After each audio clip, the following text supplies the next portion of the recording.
nouveau numéro de votre émission préférée, La Tribune des Jeunes. Madame, Messieurs, chers amis internautes de Royal TV Bénin, bonjour et bienvenue. Aujourd'hui, nous recevons M.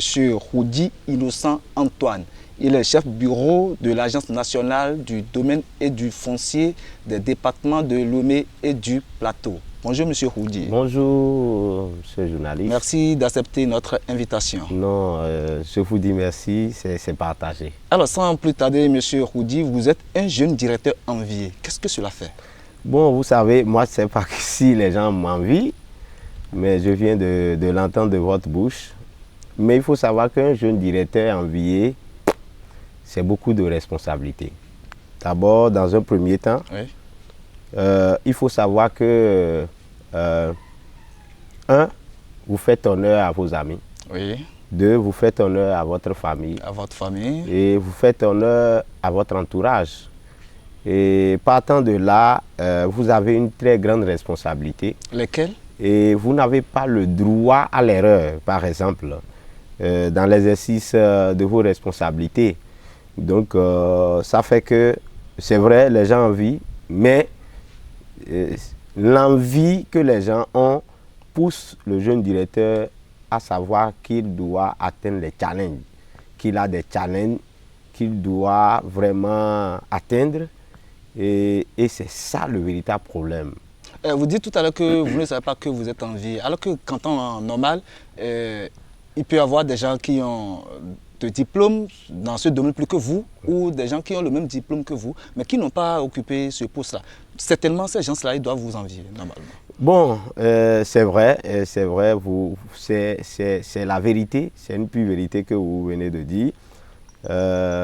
C'est pour ça que je dis, c'est vrai, ils vont m'envier, mais on ne fera que rendre grâce à Dieu, parce que c'est la grâce du Seigneur qui amène... C'est une grâce. C'est une grâce. C'est pas votre volonté. Voilà, c'est pas la volonté Ce n'est pas la volonté de quelqu'un. Voilà, c'est la volonté de Dieu, et parce que c'est Dieu qui positionne. Là, il faut lui rendre grâce. Ça, c'est normal. Voilà.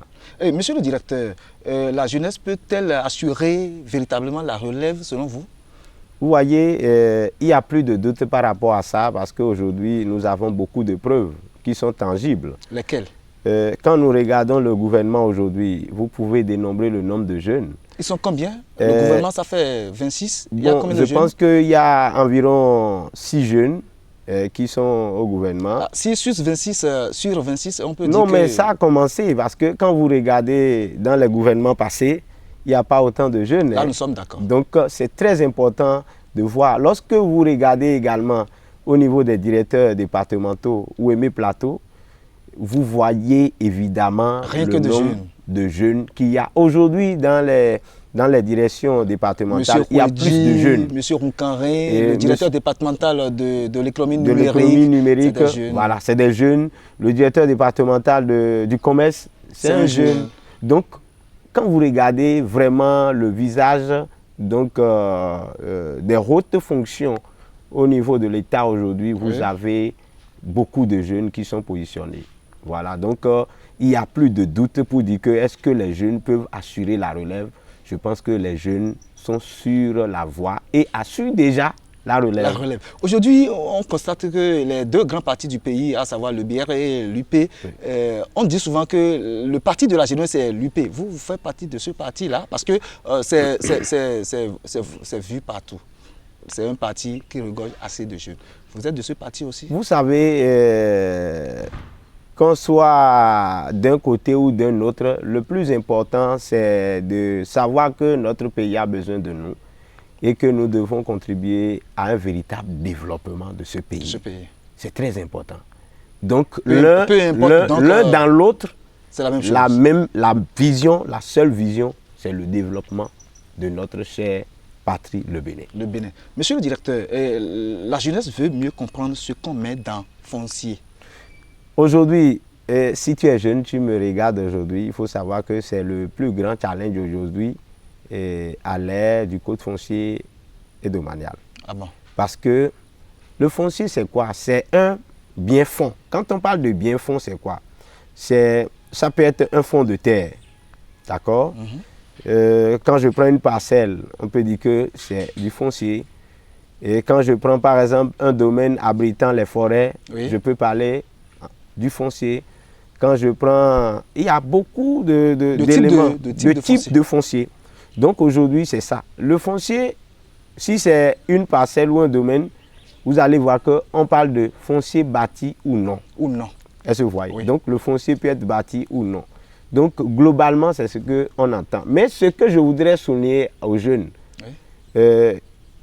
être propriétaire aujourd'hui, c'est l'obligation d'avoir un seul titre de propriété que nous appelons le titre foncier. C'est là où j'en venais, parce que quand on dit foncier, on entend aussi parler de titre foncier. Quand les gens achètent leur parcelle, ils prennent cet agrément, si je peux m'exprimer ainsi, ce qu'on appelle titre foncier. C'est vous qui assurez ça? Exactement, c'est l'Agence nationale, c'est donc la direction, le service de l'Agence nationale du domaine et du foncier, qui est situé à Porte-Nouveau là, qui s'occupe de la délivrance des titres fonciers au niveau du département. Donc, le titre foncier, c'est quoi? Le titre foncier, comme ça s'entend, c'est un acte, c'est un titre de propriété. De propriété. Ça dit que ça vous confère le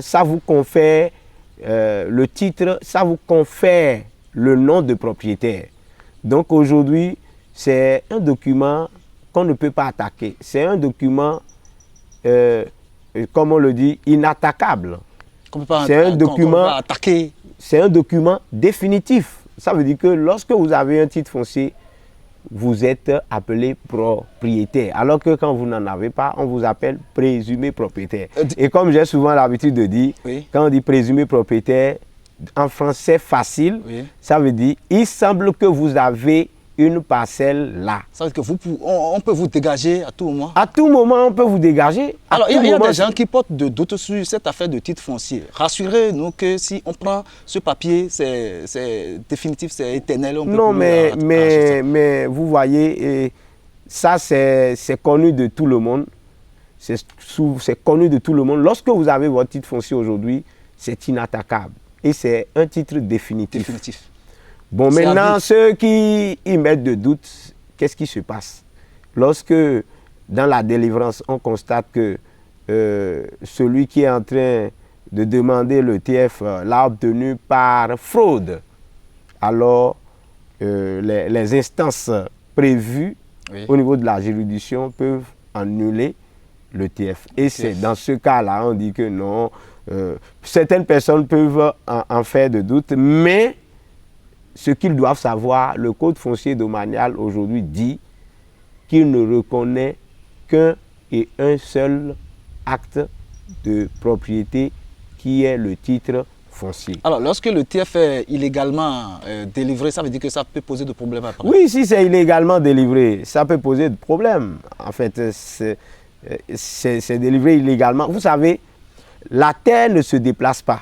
La terre ne meurt pas. C'est un bien mobilier. C'est un bien immobilier. Donc, ce bien-là est toujours là. Donc, si par exemple, vous faites du tripatouillage, lorsque vous faites du faux autour de ce bien, dans 100 ans, le bien est toujours là. Donc, le problème d'accord, qui est causé autour de ce bien, ce problème-là demeure et peut rejaillir toujours dans 100 ans. Voilà. Alors, monsieur le directeur, quelles sont les dispositions à prendre pour l'obtention de ce précieux document qu'on appelle le foncier? Dans un premier temps, je vais nuancer. Lorsqu'on parle du foncier, pour avoir un fonds de terre, par exemple, d'abord, il faut des modes. Dans un premier temps, c'est le mode d'achat et de vente. C'est-à-dire que vous achetez ou l'autre veut vendre. Quelqu'un vend, oui. Est-ce que vous voyez? Oui. Le deuxième, c'est un mode d'héritage. C'est-à-dire que votre père ou votre mère décède ou bien grand-père et vous lègue un héritage. Et deuxième chose, peut-être un parent qui vous aime, qui veut vous donner. Là, donc on parle de donation. Est-ce que vous voyez? De la même façon, vous avez envie de louer, par exemple, de faire un bail sur un domaine pour pouvoir mener une activité. Vous pouvez le faire. Donc voilà autant de modes, quelques modes qui pourront vous permettre quand même d'être, en fait, d'acquérir un fonds de terre. Mais pour avoir le titre foncier, c'est-à-dire que pour sécuriser ces biens, définitivement, alors vous avez besoin donc d'un titre foncier. Et comment obtenir le titre foncier? C'est ça que je demande. Pour obtenir le titre foncier, oui, dans un premier temps, il faut avoir des pièces. Lesquelles? Les pièces qu'il faut avoir aujourd'hui, dans un premier temps, il faut, avoir ta convention de vente si c'est enregistrée. Si c'est une parcelle achetée. Si c'est une parcelle achetée, il faut avoir ta convention de vente enregistrée. Maintenant, si c'est une parcelle qu'on vous a donnée, il faut avoir l'acte de donation notarié. Certifié par un notaire. Certifié par un notaire. Oui. Authentifié par un notaire. Est-ce que vous voyez? Voilà. Donc, après ça, il faut avoir le levé topographique ou un simple plan, donc, de ce domaine de la parcelle. Et ensuite, si votre parcelle se situe entre Porto-Novo, Semepodji, Porto-Novo et Semepodji, vous prenez une attestation que nous appelons attestation de confirmation de situation géographique de l'IGN. Qu'est-ce que cela voudra dire? Alors, ça vous permet de savoir si votre parcelle ou votre domaine se situe sur un domaine de l'État ou non. Parce que dans l'ancien temps, vous avez vu, les colons avaient sécurisé un certain nombre de périmètres au niveau de Semé et de Porto-Novo. Là, on peut dire même parce que c'est une zone urbaine, c'est ça? Exactement. Exactement. Exactement. C'est une zone urbaine. Est-ce que vous voyez? C'était sécurisé. Voilà. Donc, il y avait un TF global pour ces zones-là.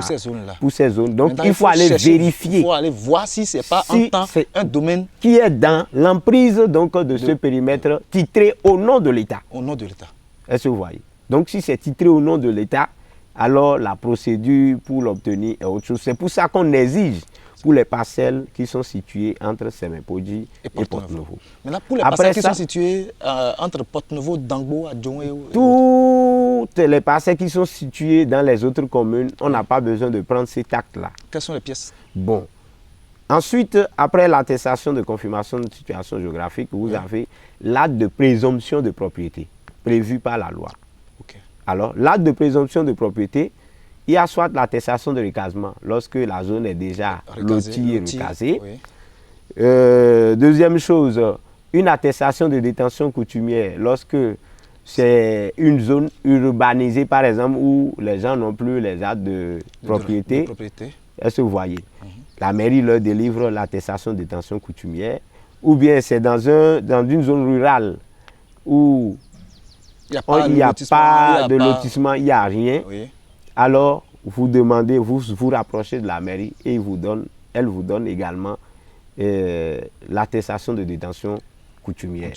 Et donc, passé cela, il y a aussi les décisions de justice. Les décisions de justice rendues définitives, ces décisions aussi peuvent faire acte. Là, c'est quand entre-temps, c'était un domaine litigieux. Exactement, quand c'est un domaine litigieux. Et après les procès, une partie gagne le procès. Exactement. Là, il faut prendre les pièces justificatives qui prouvent que la parcelle dorénavant est donnée à cette personne-là. Oui, voilà, que dorénavant, cette parcelle est la propriété de la partie gagnante. Est-ce que vous voyez? Voilà. Donc, c'est cette partie qui fournit cet acte-là comme acte de présomption de propriété dans le dossier comme pièce. Okay. Donc, après ça, nous avons nous avons le certificat, nous avons la pièce d'identité, d'accord, de l'acquéreur, de celui qui demande, d'accord, de l'acquéreur. Oui. Et puis, on a une provision qu'on constitue, une provision minimum qu'on constitue pour démarrer la procédure. Quand c'est un domaine donné, par exemple, comme les gens donnent des domaines pour la construction d'un collège d'enseignement général, comme la construction d'une école publique, c'est les mêmes pièces qu'il faut prendre? Oui, bien sûr. Maintenant, à toutes ces pièces-là, on ajoute l'acte de donation. Exactement. L'acte de donation, je vous ai dit, c'est comme l'acte de naissance. C'est-à-dire que quand je suis né, sans acte de naissance, on ne peut pas connaître, on ne peut pas on ne peut même pas m'identifier. Voilà. Donc, en réalité, c'est l'acte-là qui est l'acte de naissance du domaine. Donné. Parce que c'est ça qui prouve que, oui, c'est un domaine appartenant à X, mais ce domaine-là a été donné. À Y. À Y. Merci. Alors, monsieur le directeur, quels sont... en quoi cette petite chose ou bien ce petit secret de votre réussite, parce que qu'on veuille ou non, aujourd'hui vous avez réussi. C'est vrai que vous devez encore connaître d'autres promotions après, pourquoi pas être directeur national de l'agence du domaine du foncier, pourquoi pas un ministre de cadre de vie, mais qu'on veuille ou non, aujourd'hui vous avez déjà réussi. Quel est votre secret de réussite? Non, vous savez, c'est vrai, je vais dévoiler ce secret à mes jeunes amis. C'est très important. Je voudrais qu'ils me regardent tout droit dans les yeux pour écouter. La première clé de réussite, c'est Dieu, la prière. C'est très important. Là, vous êtes chrétien fervent.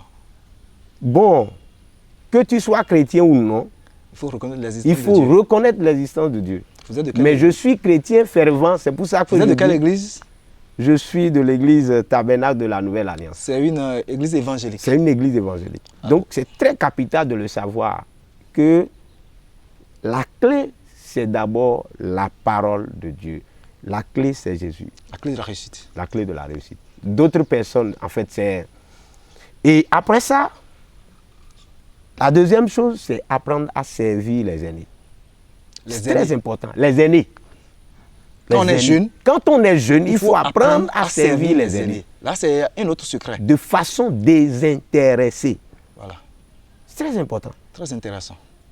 Il faut apprendre à servir les aînés de façon désintéressée. Il ne faut pas chercher à grandir tout d'un coup. D'accord? Et troisième chose, il faut travailler. Le travail bien fait dans une rigueur totale. Est-ce que vous comprenez? Je vous comprends bien. Dans une rigueur totale. Totale. Il faut être rigoureux dans ce qu'on fait. Il faut être rigoureux dans ce qu'on fait. Si tu n'es pas rigoureux, comment un aîné peut te proposer? Donc c'est votre rigueur qui vous a coûté ce poste-là. Mais c'est ça. C'est ça. Et puis, je vais vous dire, je ne suis pas mon premier jeu. C'est la rigueur au travail. Vous avez été déjà nommé plusieurs fois avant que ce gouvernement vous nomme. Non, mais je n'ai pas été nommé je n'ai pas été nommé par l'État autrefois, mais j'ai servi dans le privé. D'accord? Okay. J'ai servi et vous avez occupé des postes de responsabilité. Des postes de responsabilité. Donc, c'est très important de le savoir. Donc, ces clés sont vraiment déterminantes pour le jeune qui veut réussir. Parce que si tu penses que non, bon, je me suffis déjà, je peux tout faire de moi-même sans servir les aînés, c'est très capital. Monsieur le directeur, qu'on veuille ou non, vous n'êtes pas devenu directeur du jour au lendemain. Vous avez certainement rencontré des difficultés. Quelles sont les difficultés que vous avez rencontrées? Vous savez, il y a beaucoup de difficultés partout. Aucun homme ne peut se dire qu'il ne rencontre pas de difficultés. Vous savez que vous appuyez la thèse selon laquelle Blaise Pascal disait un homme sans problème est un médiocre, c'est ça? Exactement. Exactement. Donc, j'ai rencontré beaucoup de difficultés. Hein, des difficultés d'ordre social, des difficultés d'ordre politique, des difficultés d'ordre économique. Mais le plus important, c'est qu'à chaque fois qu'une difficulté se pointe, il faut chercher à les surmonter. C'est très important. C'est pour ça que je dis toujours aux jeunes, devant n'importe quelle difficulté, chercher à avoir de la hauteur. La hauteur. Pour les surmonter. Pour les surmonter. Si tu ne gravis pas, tu ne peux pas. Je prends un cas simple dans la Bible. Joseph. Oui. Et il a surmonté. Même dans la maison du roi, oui, du roi Potiphar, quand bien même sa femme voulait que Joseph couche avec elle, Joseph a eu de la hauteur, et a refusé. Il a refusé. Ça lui a valu quoi? La prison. La prison. Pendant des années. Pendant des années. Mais plus tard, il est devenu roi. Il est devenu roi. Plus tard, il a eu accès au palais royal. Parce qu'il a su surmonter cette difficulté. C'est très important de il aurait commis cette erreur et puis il va échouer. C'est tout. Alors, parmi les difficultés que vous énumérez tout à l'heure, vous avez énuméré la difficulté d'ordre politique. Vous êtes politicien sûrement. Quelles sont les difficultés que vous avez rencontrées sur ce plan? Non, sur le plan politique, vous savez, quand tu fais bien ton travail, les gens vont chercher par tous les moyens, Oui. mais ils ne vont pas trouver des failles. Est-ce que vous voyez? Pour t'abattre. Est-ce que vous voyez? Oui. Il y a des difficultés. Il faut le dire, hein. Là où nous sommes, il y en a qui convoitent le même poste. Le même poste. Mais ces difficultés sont surmontées par un travail bien fait. Et la rigueur au travail. Voilà. Donc c'est ça. Donc le plus important, c'est de reconnaître qu'il y a une difficulté, et de prendre de la hauteur par rapport à ça. Et il faut aussi s'armer pour ça. Parce qu'il n'y a pas d'activité sans difficulté. Alors c'est ça. Qu'on veuille ou non, on doit les rencontrer. On doit toujours les rencontrer. Alors, monsieur le directeur, 10 ans plus votre âge, vous n'êtes pas encore vieux. Quelle est votre vision pour les 10 prochaines années? Vous savez, ma vision pour les 10 prochaines années, il faut l'avouer, dans l'exercice de mes fonctions, j'ai vu que les enfants et les femmes sont tellement en grande difficulté et en grand danger en matière foncière. Donc, les 10 prochaines années, je vais m'évertuer à protéger le droit foncier des enfants et des femmes, en l'occurrence des femmes. Des femmes. Et, monsieur le directeur, nous allons aborder brièvement la partie politique. Le 1er novembre 2019 passé, la constitution béninoise a été modifiée et les 47 articles viennent d'être validés par les 7 sages de la Cour constitutionnelle. D'ici là, on va penser à la promulgation de ces lois-là. Quels sont vos sentiments sur...